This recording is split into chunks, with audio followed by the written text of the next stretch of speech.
تعالى اقولك النهارده ازاي تسوي الجلاش بالطريقه الصح، وازاي يطلع معاكي مقرمش طعمه جميل جدا احلى مليون مره من اللي بتشتريه من بره.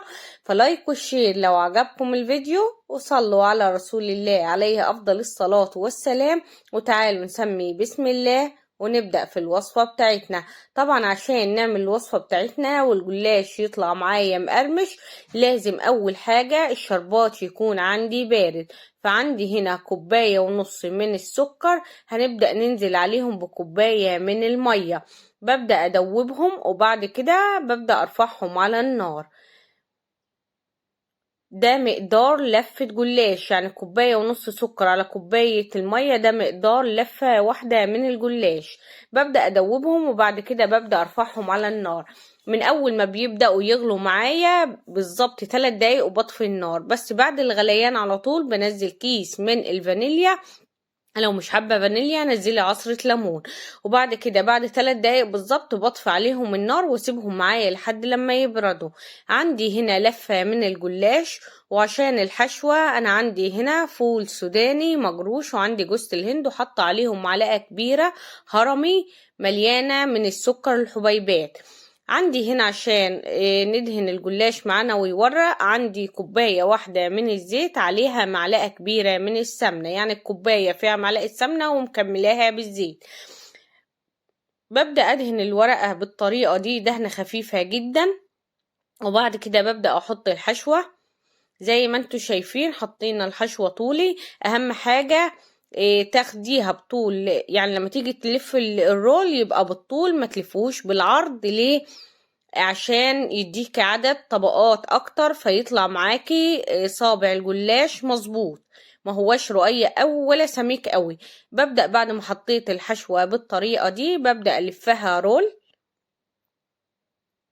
وبعد كده عندي صاج هبدأ ادهنه، صينية صاج اي حاجة عندك متوفرة.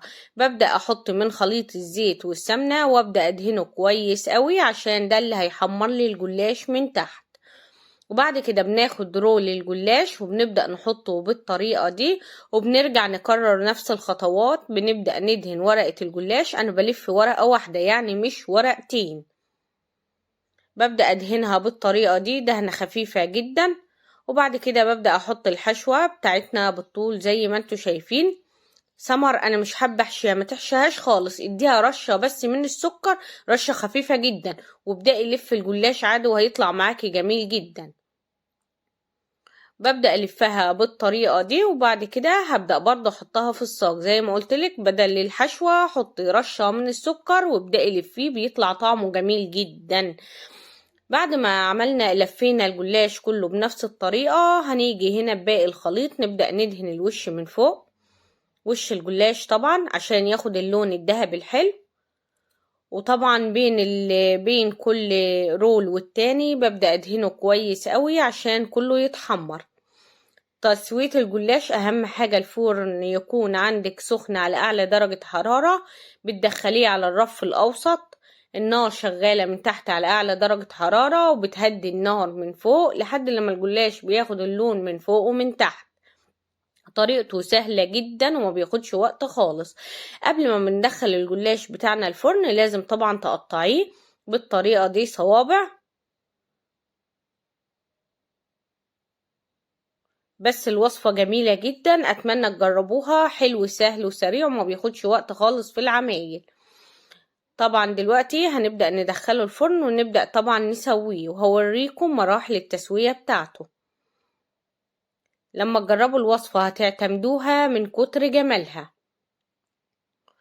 شايفين الجلاش، شايفين جماله هنا طبعا كان خد اللون طلعته. ممكن كده تستكفي بتسويته وهو مستوي، بس انا بحب ادي الجناب دي اللي هي لسه لونها ابيض كمان لون. فببدأ اوقف الجلاش بالطريقة دي، يعني الجنب يبقى تحت وجنب يبقى فوق زي ما انتوا شايفين طبعا.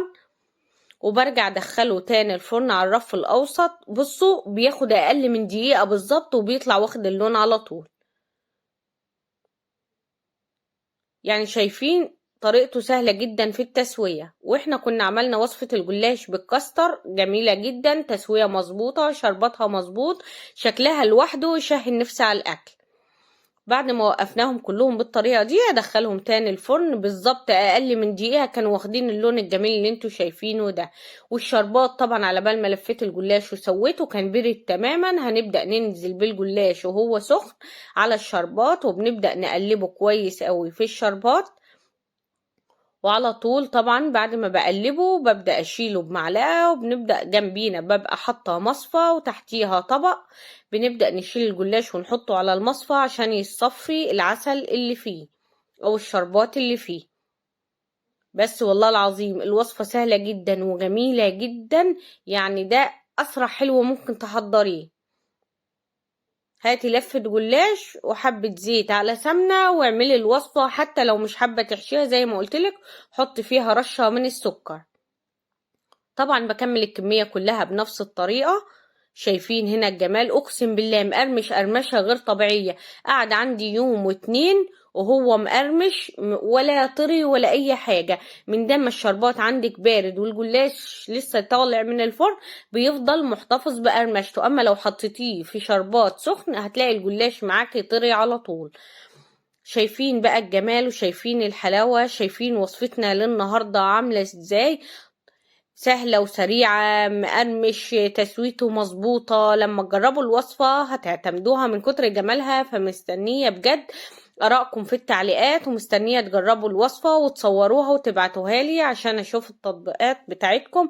فلايك وشير لو عجبكم الفيديو، وصلوا على رسول الله عليك أفضل الصلاة والسلام يا حبيبي يا رسول الله.